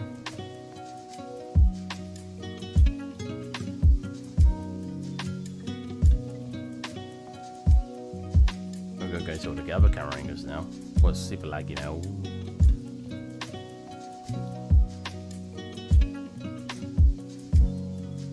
Kind of like that angle. You can see all the freaking dust because the light. This is what the light is.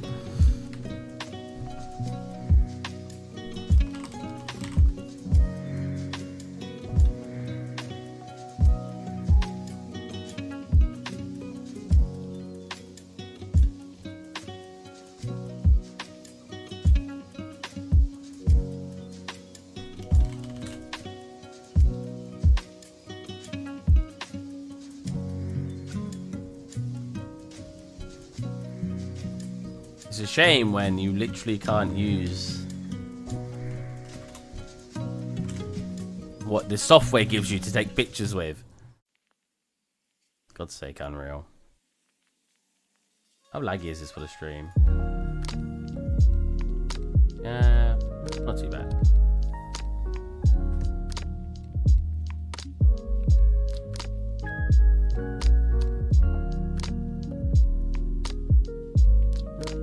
I think that's a really nice angle, so I'm gonna do that one too. Yeah, right there, super nice. Snippet tool. This was so weird.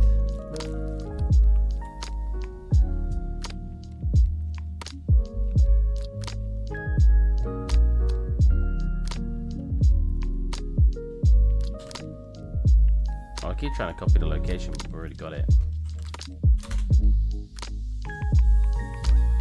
What? Not even announced? Oh, you're right! I forgot to announce it! I've been sitting here this whole time forgetting to announce the stream. I'm gonna leave soon as well. Oh, I feel bad. I did say in the public chat I was streaming soon. Oh, good point. Print it out and scan it back in turned upside down. Yeah, I should just like, what I should do. Oh, no. You know what I should do? What's my phone? I should do that thing where people like just take a picture of their screen and then send it off their phone. That is the funniest thing still to me. I'm just like, are you guys serious? You don't know that print screen exists? There is no way you don't know that print screen exists. What do we want the angle in here? Like here, looking at the whole kitchen. We've still got some untextured things, but I think that's fine. I think it needs to be a wider shot, maybe? Yeah, I think it needs to be a little bit wider. Like 14. Yeah, I like that. So, oh, you can see like all the stuff over there.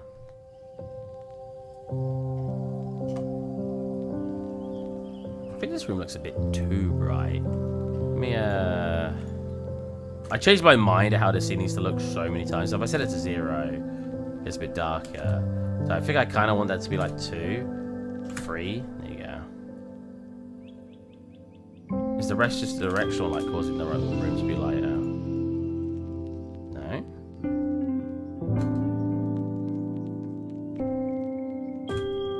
Wait, what else is causing brightness in the scene?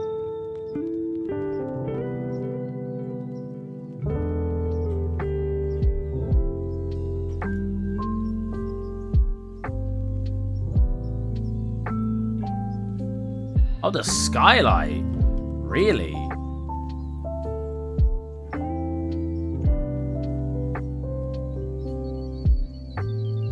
Why is setting it to real time? Make it like... Look, real time capture. Nothing. I can't see anything. And it off. Oh, and it's still broken apparently. What?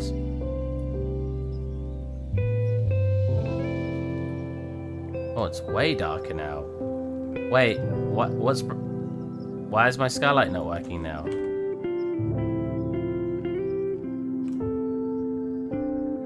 What?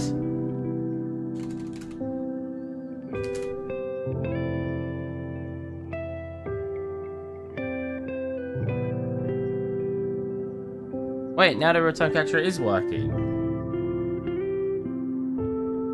What? Technically, this should be like a blue, but it shouldn't be affecting it the way it is. The cast shadows, right? Cast shadow, yeah.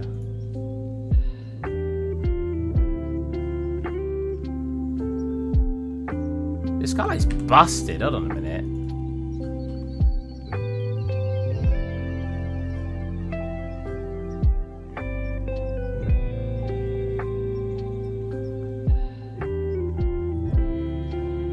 Why is it causing so much brightness in here?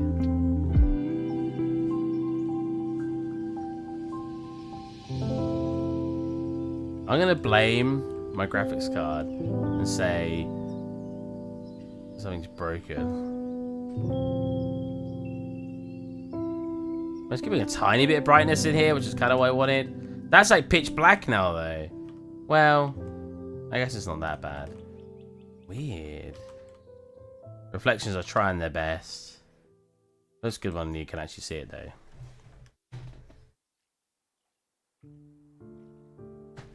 How do I fix blurry phone picture?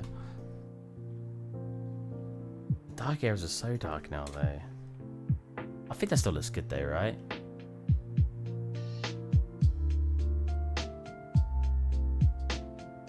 Want the phone in there like that. There you go.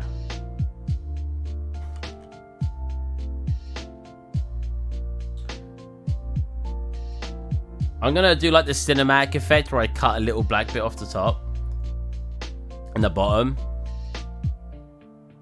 I'll have... Do I have 2 in here? We might have 2 in here.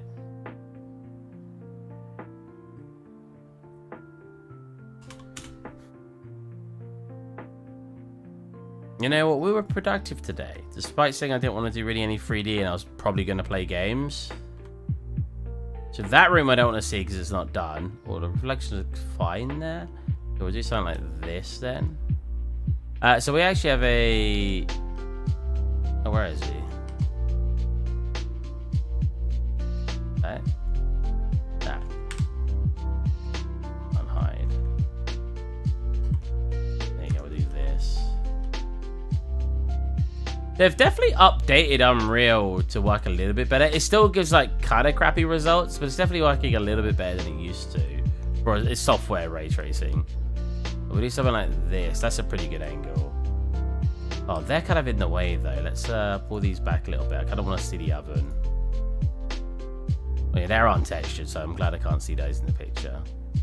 Let's back a little bit. Do something like... Don't want to see that room, so something more like this.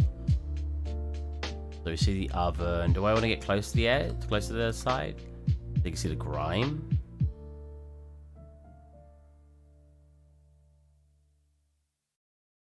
Something like that. Yeah, that's pretty good. Let's try taking a screenshot again and see how it looks. The screenshot's obviously definitely the better way to do it. That one looks fine, right? That one's obviously good thing. Wait, there is a way... Hold on a minute. There is a way to hide all of this. I could have just been hiding all of this, I'm pretty sure. Oh, well, we'll just make it look cinematic on the portfolio. Cool. So the only one I really want now is not that one. Oh, right. I want the Duff can. So we'll snippet that one. Because that didn't work when I screenshot.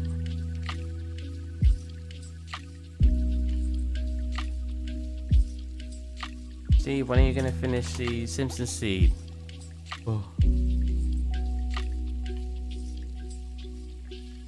me camera. So that was okay. We'll do that one. There's a lot of dust in this one. Because you can see the light sources, right? We've got one light source in front of us, one light source here, and one light source here. So you just end up seeing... Whoa! Let's go back to where we were, which is roughly here. Let's try that again.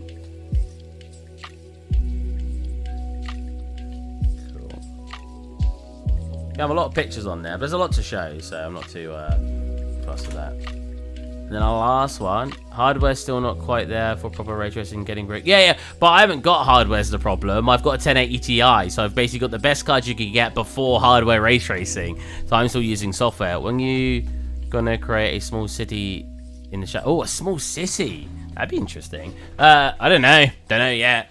That's not something that's on the list of stuff I want to make. Yeah, so I'm using software ray tracing. So, and when I bought a 3090 Ti for a bit, and then I sent it back, but when I had it, almost all the issues I was experiencing using my ray tracing card, or my non-ray tracing card, disappeared. Game Engine's ray tracing is more like cast a handful of rays and... Yeah, pretty much. Well, that's how they keep it, like, sort of better for performance, right? Just people not believing me, though. People are like, no, it works perfectly fine. So I shouldn't be making fun of people, but it's just because how many people argued with me? No, software ray tracing works perfectly fine. You're wrong. The only difference is that it's worse performance. And I literally, Unreal Engine released a video, luckily, otherwise no one would believe me, that literally shows that software ray tracing has more problems with it. And that you don't need reflections, you get some glitches, and you get more light bleeding and stuff like that.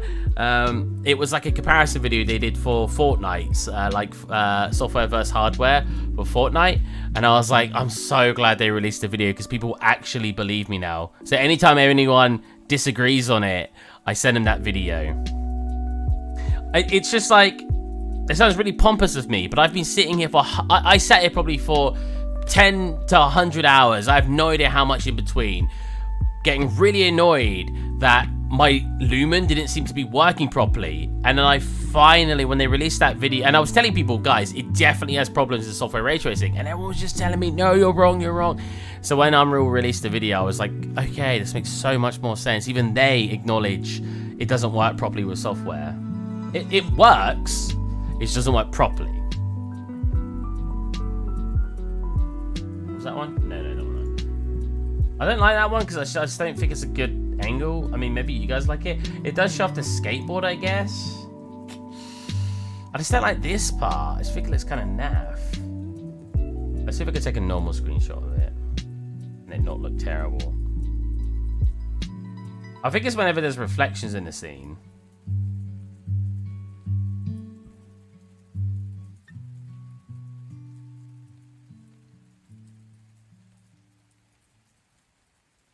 So this one was fine, yeah. So I want the zoomed out one.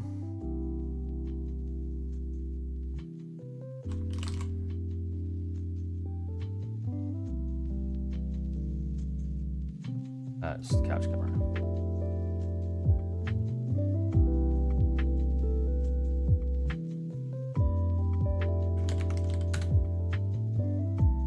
I want this one to show edge of that, the front door, and that. The front door's well dark now with that skylighting being changed a little bit, which kind of makes sense with comparing the lighting.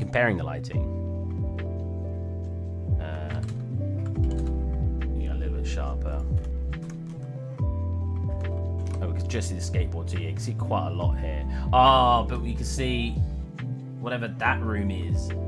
We kind of be a bit more just like that because I don't want to see that other room over there, so we do.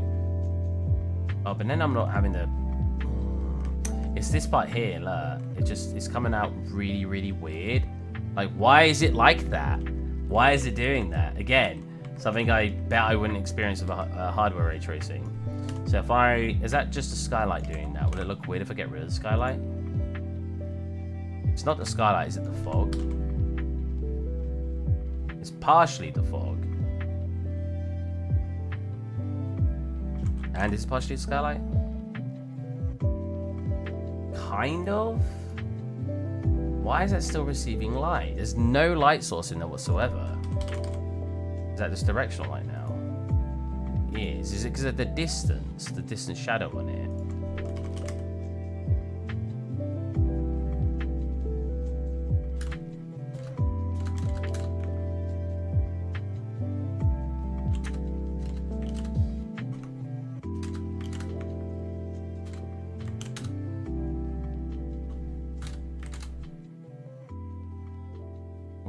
Let's turn that down. It just all kind of looks like a turns cartoon.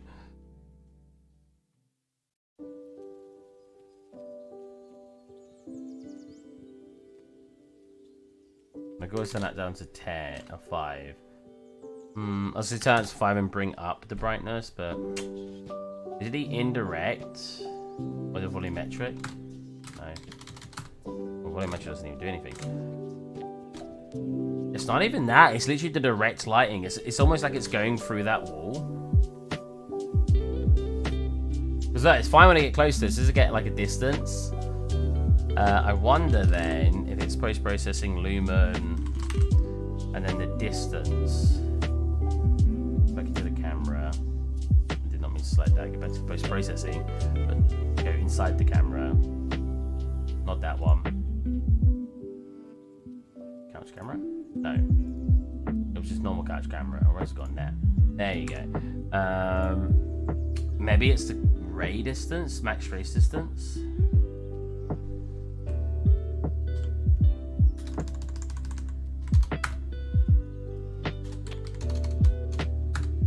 No. That is the one I think it is, right? Yeah. Wow, no, that still gets light in the back. You can see it. Oh, what is it then?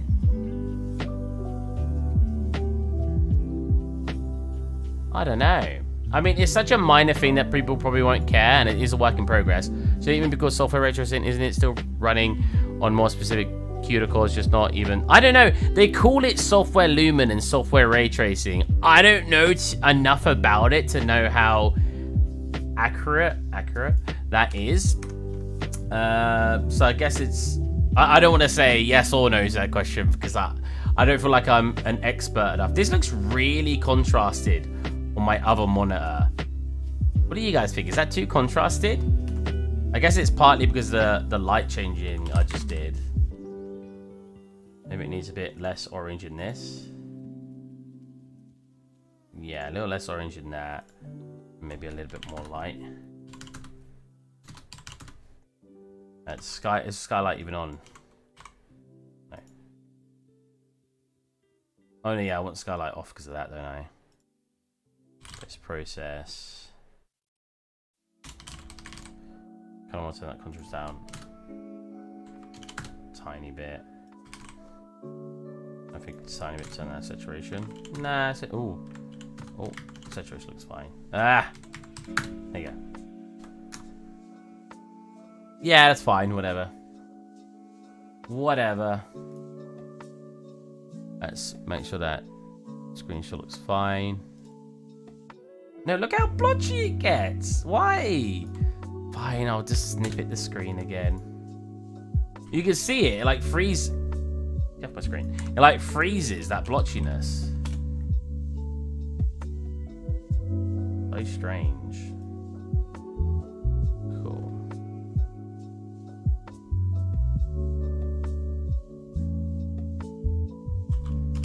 I want to upgrade really bad. I think I'm going to upgrade. I'm definitely going to upgrade before the end of next year.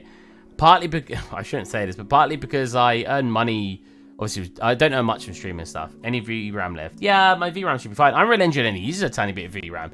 For those of you, or at least on the memory cache, actually, I'm not sure. On the, not memory cache, on the texture pool. But no, I should be more than enough VRAM left.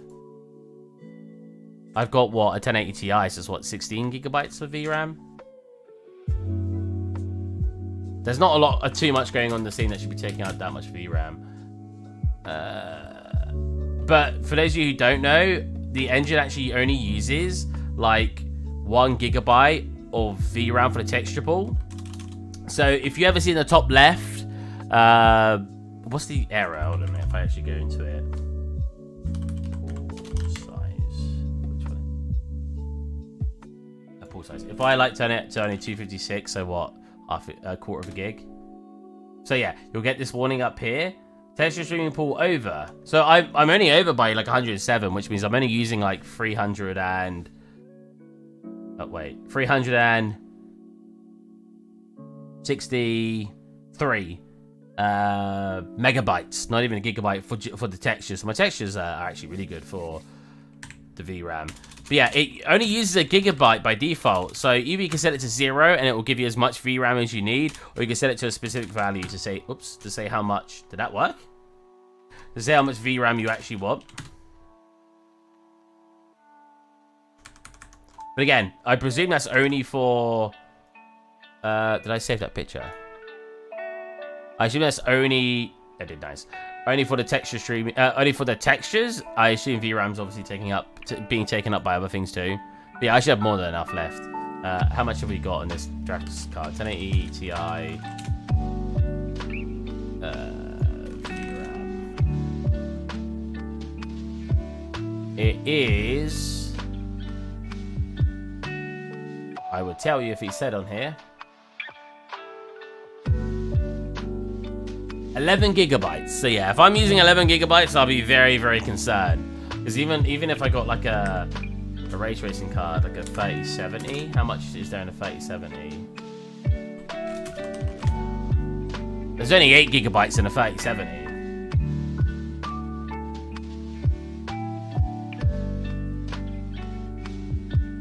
How much can you pick up is it a 4080, 4090, 4090? 4080, £1,200. 4090. Oh, 1,800. There's 12 and a 3060. Really? They went whack on RAM size. Yeah, that is odd. What the heck? So a 4090 has 24 gigabytes.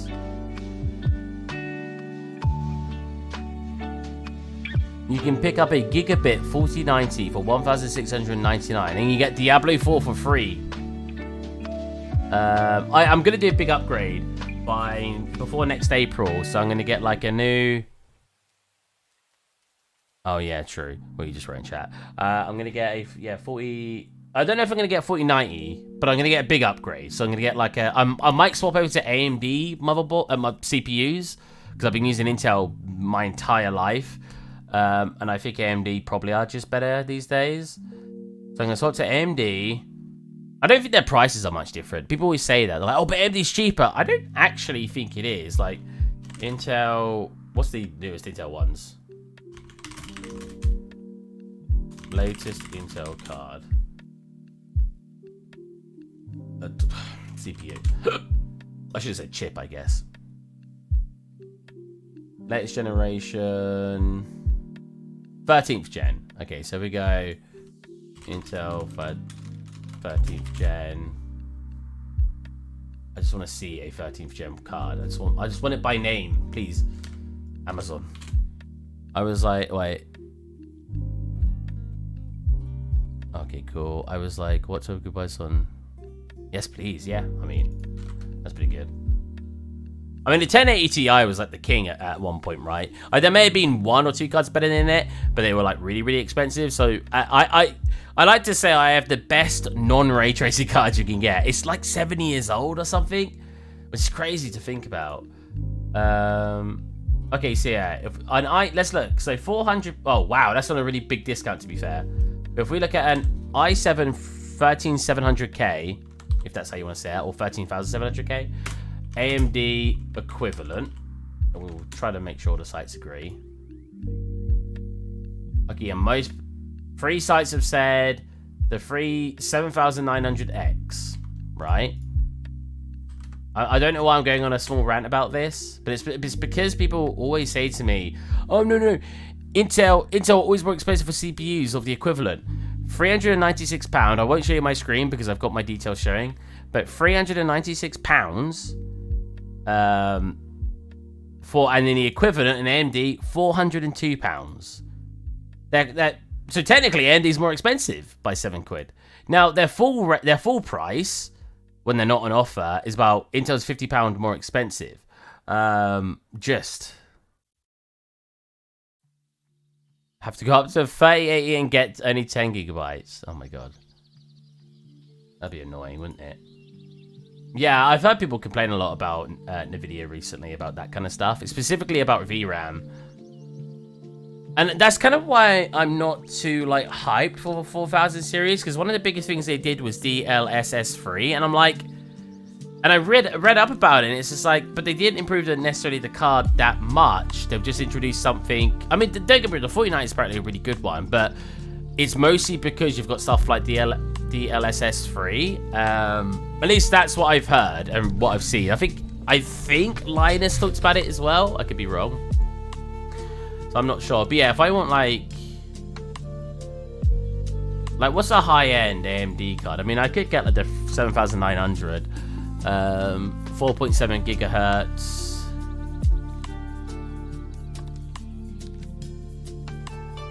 Versus 5.4 gigahertz. Oh wow. 8 cores versus 12 cores. Or I could go even higher and get the 7950X 3D desktop processor, which is £655. But I think I want to splash out £2,000 to £3,000. Have to be careful with AMD. Well, because of them burning, like overheating, or because of prices, or if you're doing dev stuff, check and make sure. Oh, what? Make sure it's good for the dev work. Yeah, that's the only problem. That's why I'm like always really comfortable with Intel. I don't know.